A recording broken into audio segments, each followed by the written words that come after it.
Hello everyone. Now you will hear a brief retelling of the movie Morbius. Enjoy the movie. A group of scientists under the direction of Dr. Morbius are dropped off by helicopter at a cave's entrance in the Costa Rican mountains. Morbius asks his team to put up the trap they've prepared because he needs canes to walk due to a rare blood ailment. He then advances and holds up his wounded hand to entice every bat in the cave to fall into the trap. While the pilot and the squad flee in terror, Morbius remains still. It all began in Greece 25 years ago. Dr. Nicholas presents little Morbius, who goes by Milo, to a boy in the hospital where he stays. The two children instantly clicked, sharing a desire to be normal despite having the same uncommon blood illness. As they converse, Milo's machine unexpectedly breaks down, causing him to faint. Milo wakes up instantly when Morbius fixes the contraption swiftly with a spring from his pen. After expressing his admiration for Morbius's intelligence, Nicholas offers to send him to a prestigious school in New York, but Morbius will only agree if Nicholas guarantees to look after Milo. In a letter to Milo that he writes before departing, Morbius promises to discover a treatment for their illness. When Milo tries to retrieve the letter that fell out of his hands by accident, he finds it being read by some mean kids from the local school, who tease him about it. Fortunately, Nicholas shows up and chases the group away before they can do any real damage. He also has to stop Milo from trying to exact retribution. The group starts beating Milo up for fun. When he turns 19, Morbius succeeds in earning his PhD and goes on to create artificial blood that saves millions of lives. He declines the Swedish king's offer to accept the Nobel Prize on the grounds that he accidentally discovered artificial blood while seeking a treatment for his condition. Returning to the present, Morbius finds himself at work at the hospital where his colleague Dr. Martine has asked him to have a private conversation. She inquires about Morbius' bizarre project, which is being funded by Milo, to blend bat DNA with human DNA as she is testing him.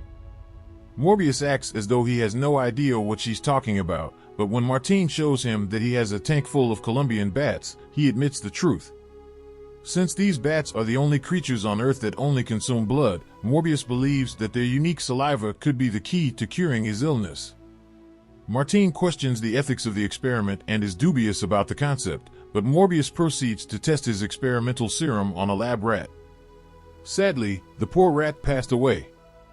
When one of Morbius' patients begins experiencing seizures at that same moment, medical staff must race to her room and put her into a coma in order to prevent a stroke. Martine is taken aback to observe the rat moving when she returns to the lab, indicating that the serum is effective. After a while, Morbius meets with Milo to inform him of his achievement and request additional funding. He must conduct this experiment in foreign waters because it is illegal, and Milo will cheerfully cover all costs if doing so will result in the discovery of a cure. A few days later, Martine travels to international seas with Morbius. Martine injects a novel and enhanced serum that Morbius has created into his spine. His body begins to shake, so she also fastens his seatbelt. When a crew member arrives at the lab to see how they are doing, Martine argues with him and Morbius escapes. When Martine and the guard finally make it into the isolation chamber, they are horrified to see Morbius, a monstrous-faced crawler, on the ceiling. The guard tries to shoot him, but Martine begs Morbius to stop, but he moves very quickly and climbs on him to feed. Morbius' sensitive hearing hurts so much when the ship's alarm goes off that he panics and causes damage to the isolation chamber. Martine tries to stop the other members of the security team from arriving, but they shove her aside and knock her unconscious. It is at that very moment that Morbius succeeds in smashing through the glass and leaps from the room, showcasing his newfound ability to withstand gunshots and move swiftly in order to kill the guards without showing mercy. A few survivors flee and lock the door, but Morbius, who has grown much stronger, quickly tears it down. Subsequently, Morbius scuttles across the roof once more, patiently apprehending each guard individually and eliminating them all. After the crew has all perished and Morbius has had enough to eat, his body reverts to human form, so he quickly looks in the mirror. It's evident that he has finally recovered. After that, Morbius examines the security footage to make sure Martine is okay. He calls for help, takes the serums, and leaps into the sea after becoming so shaken up by what he's done that he throws up. When two FBI investigators visit the ship the following morning to look into the crime scene, they discover that Martine is still unconscious and that Morbius has erased all the surveillance footage. Nicholas and Milo see the case shortly after it makes the news. When Morbius returns to the hospital later, he first visits his patients and then heads to his lab to drop off the serums.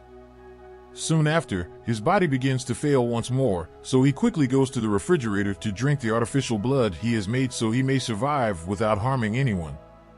He then begins to test his skills, demonstrating his speed, agility, ability to climb anything, and his wide range of jumps.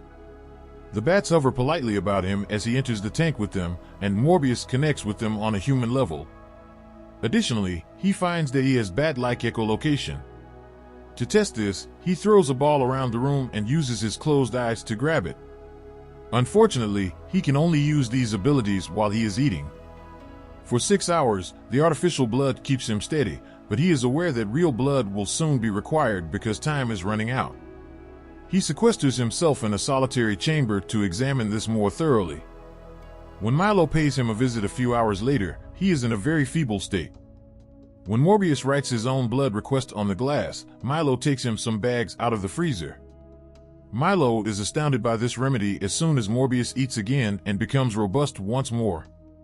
But when Milo requests an injection as well, Morbius informs him that he has erred and that this remedy is a curse. When Milo doesn't stop insisting, Morbius becomes irate and throws him out. When Martine does eventually wake up, FBI officers visit her and show her unsettling images of the bodies on board. Martine, though, seems as though she can't recall what transpired that evening. A nurse finds the lights acting strangely later in the evening while working late. She starts to flee in terror, but a vampire-like thing still finds her and devours her. Like his colleagues, Morbius is shocked to discover the death in the morning and believes he might have been the culprit. Morbius, doubting his own sanity, dashes to the lab, grabs a couple of fake blood bags, and heads out. The FBI officers approach him as he is leaving, questioning him about the tests before deciding to take him into custody. With only a few quick moves, Morbius defends himself and takes them out. He then climbs the stairs to flee while dodging a police officer's gunfire. When he reaches the hospital top, he is surprised to sense that the air from the air conditioning unit is stronger than usual. However, the agents arrest him before he can investigate more. Morbius, who is permitted to keep his notes while in the Manhattan Correctional Facility, does the arithmetic and finds that his meal schedule has changed from every 6 hours to every 4 hours and 22 minutes. He is shackled to the table in the interrogation room, and the agents enter with holy water just in case. They hold him accountable for both the nurses and the ship's deaths, but Morbius is beginning to lose his composure and cries out for his fake blood bags. He gets returned to his cell by the agents when they don't treat him seriously. Later on, Milo pays Morbius a visit. Before departing, he gives him a pack of artificial blood and pledges his support. But Morbius finds out that Milo has lost his cane and that, in reality, it was he who killed the nurse by stealing the serum and injecting himself with it.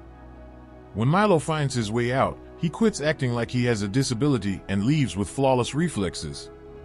In a fit of rage, Morbius swallows the blood and changes into a vampire in order to break out of the jail via the window. Then, using his echolocation to hear Milo attack the proprietor of a newspaper stand, he leaps all over the city. Calling Milo a monster, Morbius rushes to confront him on the street right away. To get Morbius to stop bothering him, Milo strikes him since he believes this power is fantastic and they can now do anything they want. The vampires engage in a vicious battle that ends with them smashing into the subway station, sending onlookers fleeing in fear. Milo is happy that they've changed after a few more hits, but Morbius says he'll figure out a way to make this right. The police arrive at that precise moment to take them both into custody, but Milo acts quickly, killing everyone in a matter of seconds before doing a brief victory dance. As the train draws nearer, Milo then launches another attack on Morbius. Morbius senses the train's rapid airflow and leaps in front of it to escape by flying through the tunnels. The following day, Martine goes inside a shop and uses the back door to leave because she thinks someone is following her around the city. An agent is trailing her and has now lost her amidst the throng. When Martin gets off the bus, she reads in the papers that Morbius is wanted, but then he appears behind her. They get off the bus to stop at a cafe, and she believes him when he tells them that Milo is the real killer because he took the serum. As they converse, Morbius hears two of the criminals talking about a lab. He gets some information from Martine first, then he follows them. Upon consuming the synthetic blood that Martine procured for him, Morbius discovers the gang members within a laboratory where they falsify currency. A thug tries to attack him with a knife when he politely requests to use their lab, but Morbius, going by the name Venom, smashes his hand and scares them all away. Milo is getting ready for a night out, while Morbius uses the parts of the printing machines to create the tools he needs to work on a vampiric cure. He goes to a nightclub and flirts with a gorgeous woman after dancing about the apartment while getting dressed. However, a guy pulls him away after claiming to have seen her first. Keeping his powers in check, Milo exits. But he waits outside, and when the man and his buddies emerge, he murders them all. Shortly after, Milo is at Morbius' hospital lab inquiring for his pal while Martine goes to get a few things. Martine orders Morbius to go without a fuss, claiming she has no idea where he is. Martine and her pet are not present when the FBI officers break into her home in the meanwhile. Then it becomes clear that Martine, along with her cat, is hiding with Morbius at the new lab. She slashes her finger while attempting to feed it, and Morbius has to concentrate harder not to react to the smell of her blood. They then spend some time together on the roof and kiss, not realizing that Milo is observing them from a distance. When the FBI investigators analyze the surveillance footage after discovering the bodies outside the pub the following morning, they determine that Milo is the real murderer. After reading the news update, Nicholas visits Milo and begs him to stop murdering people. After pointing out that Morbius has always been the favorite, Milo, fed up with the doctor's sympathy, strikes Nicholas, severely wounding him. In the meantime, Morbius creates an antibody that only affects vampire bodies. When the time comes, he makes 2 bottles, one for Martin to use on himself and one for Milo. He quickly heads to Milo's flat after receiving a call from Nicholas at that very moment requesting for assistance. Regretfully, before passing away, Nicholas only succeeds in pleading with Morbius to stop Milo. Simultaneously, Milo kidnaps Martine and uses his power to make her utter Morbius' name. Once Morbius uses his echolocation to locate them, he uses his flight through the city to discover Martine bleeding from a wound caused by Milo on a roof. She wants to feed on Morbius so she can pass away useful, but he kisses her and drops a drop of his own blood into her mouth. Martine passes away at that very time, and Morbius succumbs to his rage and consumes her. Then Morbius leaps on top of Milo, who has also appeared on the roof, and they both go off the edge. The vampires keep attacking each other as they descend, breaking through a few buildings before starting to descend once more. After giving Morbius a particularly strong blow that sends him landing on a platform, Milo snatches his leg and tosses him against the glowing sign. Milo leaps on Morbius as he stumbles again, drags him up against the building, and they end up going through the pavement and onto a tunnel instead of the street. Morbius uses his voice to transmit a strong echolocation wave through the tunnel and then his hand to send one through the water while Milo giggles uncontrollably. When Milo tries to murder Morbius with a metal rod, Morbius sends an army of bats after him in an attempt to rescue him. When Morbius enters and gives Milo the antibodies while the small creatures are holding him down, Milo becomes human and apologizes before passing away. In order to securely exit the tunnel, Morbius hides among the bats until the FBI agents and the police come.